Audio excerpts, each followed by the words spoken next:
husband ko. Ang pinaka-reason po talaga is bakit ako nag-vlog is because of my husband. Gusto ko mapanood niya ako. Nung time po na yon, around June last year, 2023, na-diagnose po siya ng depression. Hindi namin siya nakakausap. Parang nag-stay away siya sa amin.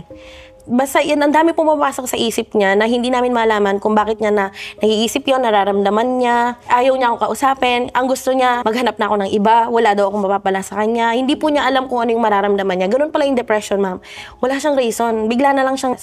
Tapos, sobrang hirap niya sa part ko kasi hindi ko siya maiwan kasi kasama ko siyang humarap kay Lord nung kinasal kami. Hindi ko siya mabitawan, ma'am. Pero, at the back of my mind, bakit kaya nangyayari sa amin ito? Bakit kaya ganito? Mabait naman ako. Wala naman ako natatapakang tao. Pero bakit sa amin pa? Bakit sa kanya pa? Mapapatanong ka Opo, talaga. ma'am. Ang hirap palang ganun, ma'am, na yung kasama mo depressed. Kasi ikaw na nakakakita, nade-depress ka din eh. Kasi hindi... Nakakahawa. Yung energy kasi, bumibigat sa bahay. Tapos ma'am, hindi ko siya matulungan. Hindi ko alam kung anong itutulong ko sa kanya kasi siya mismo, nag-i-stay away siya sa amin. Kaya, yun po yung naging reason. Sabi ko, para mapanood naman niya ako, magba-vlog ako.